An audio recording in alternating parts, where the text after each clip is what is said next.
Hi, Sagittarius. Welcome to your quantum reading. This is for Sagittarius, Sun, Moon, or Rising, and as always, welcome to my cross watchers. Cross watcher, you could be dealing with a Sag, and the message could be for you, so feel free to take it however resonates with you and your situation. Keep in mind that these are general readings, so take whatever applies and leave whatever doesn't fit.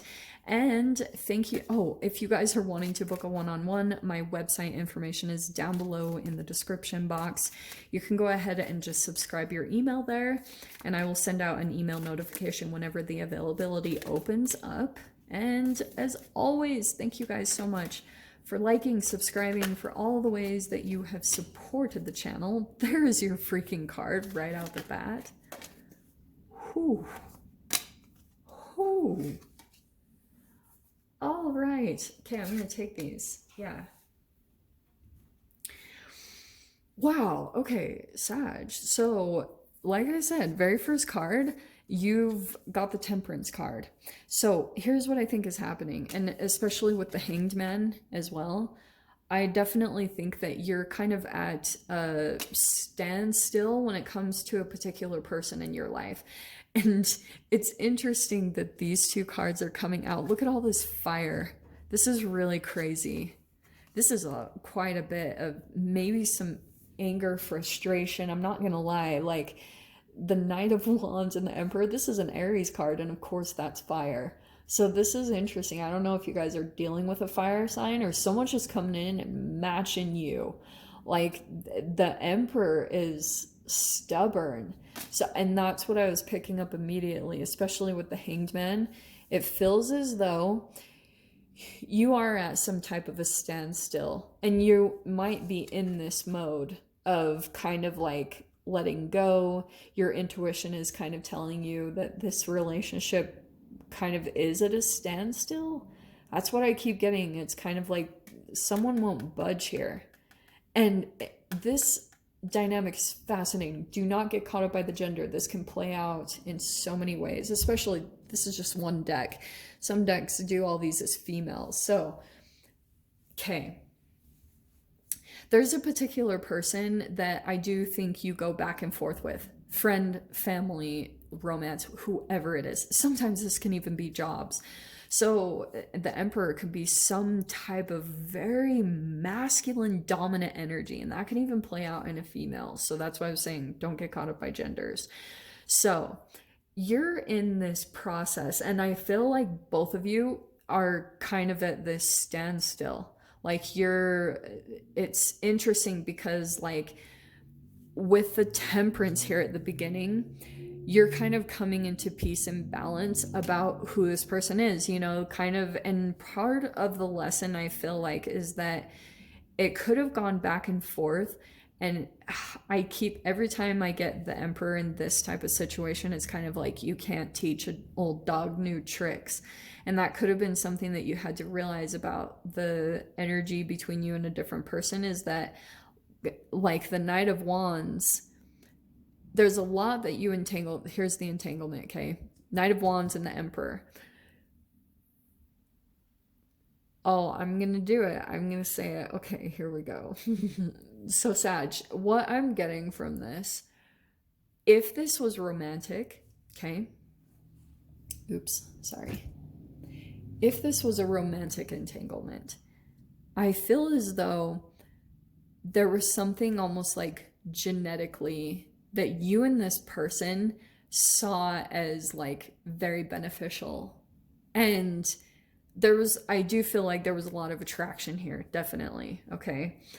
And what happened was like, especially like this person didn't budge, or kind of like you came in and mirrored them. I'm getting all this mirroring. I'm trying to like stick it to one message because I'm seriously getting so much from this. But what I think happened was you pulled this person in, and it did go back and forth. And it's probably because like whenever you did come into the environment with them, it was like freaking intense. Okay, this is a lot of intensity, and that's why I feel as though the temperance is kind of talking about like you're trying to internally get some type of a balance, like, and that's what you usually have to do every time that you come in contact with them in some way. Something might dramatically shift internally inside of you where you almost fall like way out of balance, because the temperance card, the shadow side of it, if you can see down there, it's excess. There's hostility, there's inconsistency, uncertainty, conflict. And that's what happens between you and another person. But I feel like when it first comes in, when there's a first kind of entanglement between you and this person, I'm not even going to grab archetypes for this because I don't really need to. What happens is like there's a spike in the energy between you two, and it's chemically stored inside of you. That's why you can always relate it to some type of trauma, or, because it is almost like a gaslight. It's like the fire in your energy just gets turned on like crazy, and then it comes to some type of crash. And I feel like it's because like this is reflective of so many other things in your environment. That's why I was saying, isn't it interesting to think that this was already chemically programmed inside of you?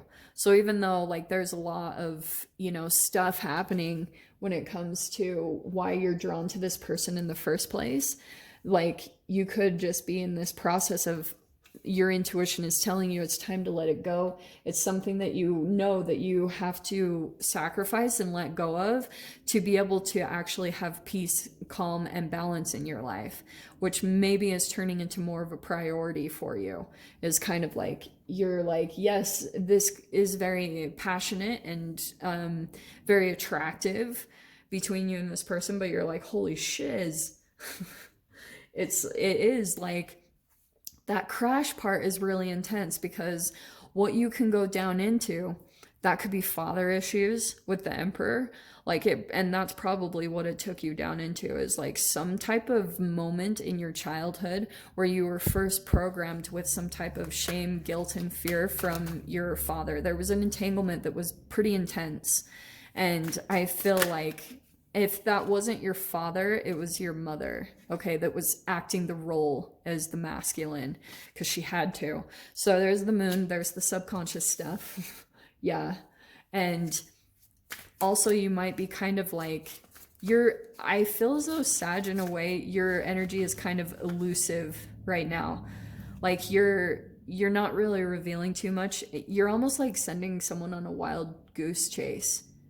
Almost like, this isn't for all of you. This is almost like one, or I don't know, select few that I'm picking up on. You're almost like trying to look like you're somewhere, but you're somewhere else type of a thing. Like you're, I don't know, like throwing someone off your scent in a way. So we have the Three of Wands, and that's why I feel like that's what's happening, is you're kind of like,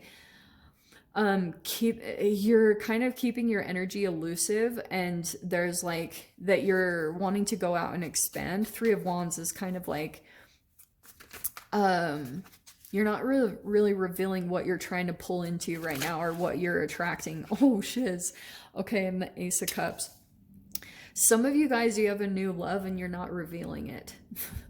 I'm just going to put that out there. Or what's happening is you're kind of keeping your energy elusive while you get your energy on balanced. And what I would tell you guys, if you are dealing with this type of entanglement and you feel like your life is kind of like on hold right now, it's because like you are coming to some type of equilibrium with the Temperance card. And usually it takes a pretty good amount of time to just be in your own energy, doing something that soothes you and puts your mind back into an equilibrium. And sometimes that can be like at least 6 months, I would say, to be detached from this person's energy. Because I feel like what happens is like kind of some of you guys, you're almost not finishing out a process and you're letting someone come back in. It's almost like you start at square one when it comes to your healing process again. And you're kind of like, So what you're doing here is Ace of Cups. You're doing something that pulls in your emotions. Like this is self-love, but it's also kind of like new love is coming in that's stirring up your emotions. And that's what you're like, that's what you're noticing is kind of bringing in better manifestations. Oh, God, let me pull a few more cards. Man, everyone's getting the Six of Wands today. These are really good. Okay, so I feel as though you've got some choices coming in. So you have the Seven of Cups, and this more kind of feels like new love is coming in, but you're still kind of not sure about it. And I think it's because you're still in the healing process. So for some of you guys, it's whatever this is. If this could be a human, it could be a plant, an animal, a friend. There's just some type of new love coming in, and you're still kind of like you're kind of in some trauma energy where you're still trying to figure out if this is like a repeat of a lesson that you've been through and some patterns that you've been through. Because the moon, it is a lot of kind of like, whoa, trying to find your way through a subconscious like pattern. You know, they're chemically programmed in you, so you're still kind of like trying to find your way out. So that's why I feel like new love is coming in, and you're still a little kind of like just a little bit waiting and still continuing to focus on your self-love and get balanced here. Okay, we have the Ten of Pentacles. This is really good.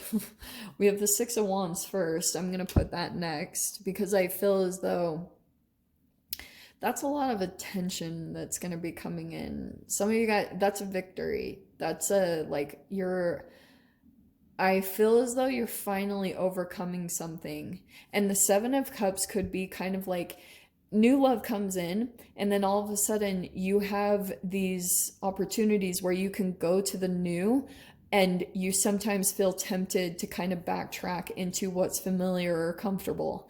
And it's this is going to be your kind of like quantum leap moment, your transformation, where it expands your energy is this new love that comes in.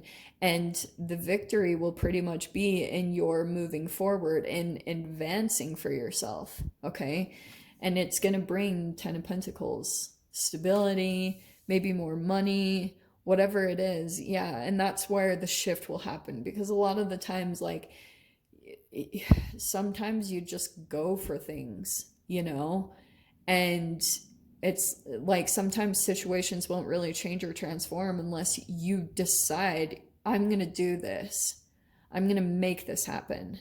And you still balance it out with the universe. Like, I wish I could describe it completely, but it's kind of like sometimes the universe opens up avenues for you and brings in new love, and you just kind of like keep denying it or think you're not worthy. And so that's why I was saying, like, if you feel a door opens up or something, because that's an energetic portal that's connected to your emotions, something that feels very good to you.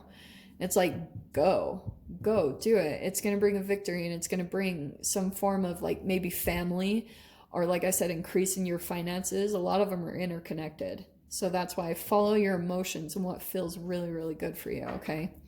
So Sag, I'm going to dive into the extended with this. We'll see whatever messages come out. I'm wondering, because if you guys are getting like a last Mercury retrograde Hoover with the Emperor, if that's why he's coming in, because this person might come back in. So I'll dive into the extended. We'll see whatever details come out. If you guys want to join me over there, of course, feel free. Go down below, click on the Vimeo link, and I'll see you over there. But Sag, if this is where we leave things, I'm sending you guys so much love, wishing you all the very best, and I'll see you in your next reading. Take care.